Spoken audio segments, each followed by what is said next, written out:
Hey everyone, and welcome back to another video. In today's video, we're going to be reviewing Billie's most recent comeback, The Village of Perception Chapter 2, with the lead single, Ring My Bell. At the time that I'm recording this, it's been about an hour and a half since the album's dropped, so these are just my preliminary thoughts, which means that the things I say here are totally subject to change in the future. As always, since I'm sharing my thoughts here, you are totally allowed to do the same in the comment section down below, but if you do, make sure to keep things respectful. And without further ado, let's start off this review with the title track, Ring My Bell.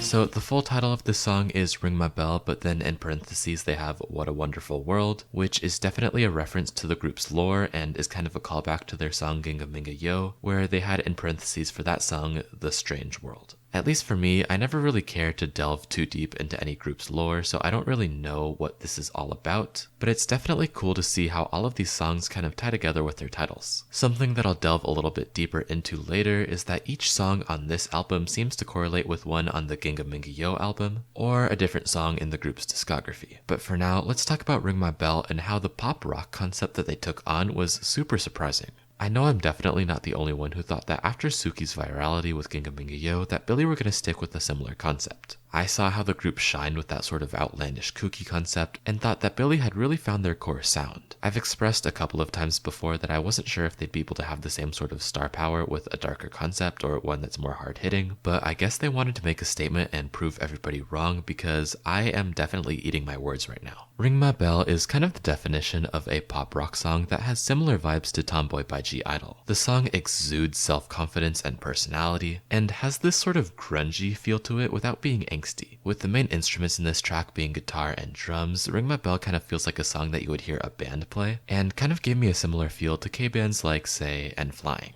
There are a bunch of totally classic rock elements in this track, such as the fake out in the first chorus where they take away most of the instrumentals where you would expect them to kick in and just have one guitar in the background while they sing, and then they bring everything back in the second half of the first chorus to give it a satisfying conclusion before moving on to the next part of the song. I like how they only do this once because you kind of expect it the second time around, so in the second chorus, instead of doing the fake out again, they just add all of the instrumentals in the chorus right away. I'm also a huge fan of rock songs like this having rap sections, so I was super excited to hear them rap after the first chorus. They do another sort of laid back section here with minimalistic instrumentals, and the rappers' voices here are a little bit more relaxed compared to songs like Ginga Minga Yo. Although I don't think it's one of their strongest rap verses in their discography, it definitely serves the purpose that it was put in there for, so I'm not mad at it. There are a couple of sections that I think could have been improved if I'm being nitpicky. For example, I think the bridge and the pre-chorus are a little bit lackluster compared to what they could have been. I think both choruses, but especially the final chorus after the bridge, have such good intensity to them, but it's kind of hard to appreciate that on the first listen or two, because I feel like the pre-chorus and the bridge lack a little bit of the build-up that I wanted. The final chorus has these super cool guitar riffs playing over basically the entirety of it, kind of what you would expect in almost any rock song like this where they're just going crazy with the guitar, and it is easily one of the best final choruses that has come out of K-pop this year. I just have to say again that I wish the bridge was a little bit longer. In reality, the bridge only lasts for about 15 seconds, but if they added a second section to the bridge, extended it to like 30 seconds to really dramatize that build up to the final chorus, then Ring My Bell would have been absolute perfection. But as of right now, I think I would give it a safe 8 out of 10. There's nothing inherently wrong with the song. I think they were able to show off their vocals super well. The chorus and verses go super hard, and the rap sounded good too. But there were a couple of key sections that I thought could have been improved upon, and I feel like I'm not completely satisfied after listening to Ring My Bell. Right now, if I had to rank Billie's title tracks, I would definitely put Ginga Minga Yo on top, followed by Snowy Night and then Ring X Ring, which means that although I don't hate it, I think Ring My Bell is my least favorite Billie title. But now let's talk about the B-sides, which, spoiler alert, the review is going to be much more positive on those.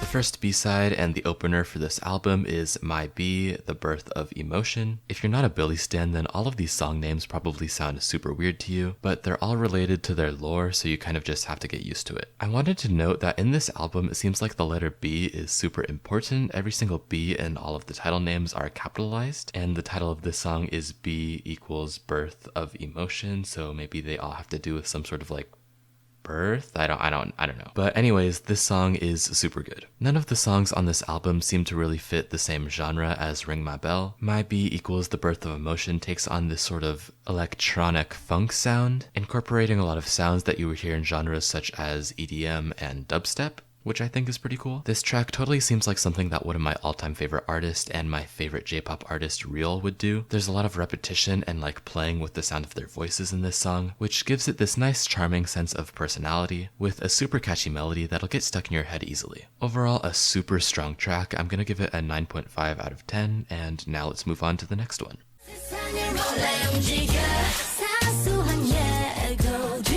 Next up, we have Brave, a song for Matilda, which is an upbeat song that lies more on the R&B side while also sounding like kind of magical at the same time. This song kind of emphasizes the vocals more, though it does still have a really cool instrumental. You can tell the producers wanted you to focus on these really nice melody lines that they crafted that transition from the lower registers of their voice to their head voices super seamlessly. It'll take you a little bit to get a grasp of the melody, but you'll know from the first second that it's a super interesting one, and it's nice to hear the members sing in a key that feels pretty comfortable. Talking about the instrumental, I think the coolest thing is all of the percussion here. There's a bunch of different textures to all of the drums that they decided to sample. In the chorus, you hear a lot of like muffled sounding drums, but there's also some sharper ones too. Overall, this song is super cool, super interesting, super unique. This might be a little bit hasty, but I'm gonna give it a 10 out of 10.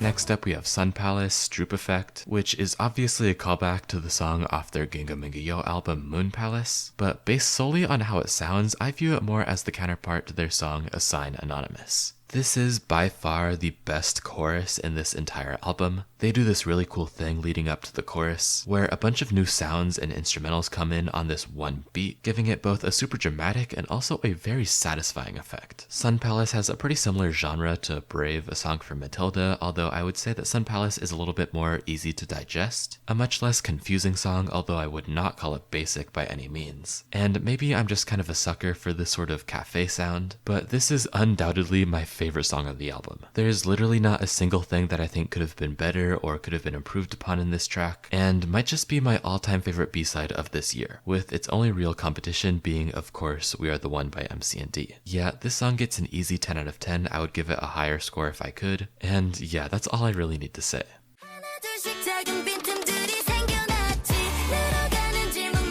Next up, we have MacGuffins, Who's the Joker. I swear, these title names just get weirder and weirder. But anyways, with the most unique title, this song is also the most unique sounding. Starting off with the negative, the only thing that I'm not the biggest fan of is that kind of like shouting section in the bridge. Correct me if I'm wrong, but that sounds like it's Munswa. I don't think all of the shouting was necessary, but that doesn't stop this from being a good track. Once again, the percussion is super cool here. There's a lot of like trap elements, but once again, they also just mix a bunch of different kind of percussion too. This song kind of reminds me of Billy's other song, Flipping a Coin, where it's just very in your face about everything that it wants to do, but that's not really a bad thing. I wouldn't be surprised if we got a choreography video for this, but I also wouldn't be surprised if it's one of those B-sides where it's just like everybody thinks it was robbed of more promotion. It's gonna sound redundant at this point, but I would give this track a 9 out of 10 because this album is just way too good. And now let's move on to the final song.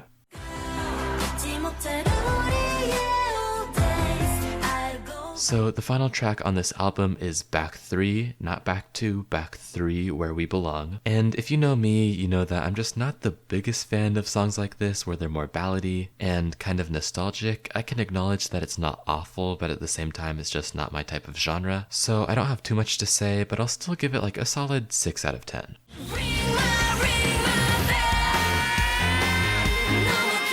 Overall, this might just be the best mini album released this year. There's not a single bad track, and the 4 really good ones are really, really, really good. It always feels like Billy is always bringing something new to the table that's never been seen in K-pop before, and their unique lore is just the cherry on top of that. Overall, I'm gonna give this album a 10 out of 10 because it is genuinely that good, and I cannot recommend enough that you all go give it a listen. So yeah, I think that's going to conclude this video. Thank you all again so much for watching, and I hope you enjoyed. If you did enjoy, consider leaving a like, and if you want to see more content from me, consider subscribing. As always, at the end of every video, I thank all of my channel members subscribers. So without further ado, thank you Sonorinth, Opijin Itzy, Jujumin, Wu Twice Tees, Dog, Sandlover, Kukin Love, What's OP, Zeus112, lost my spot.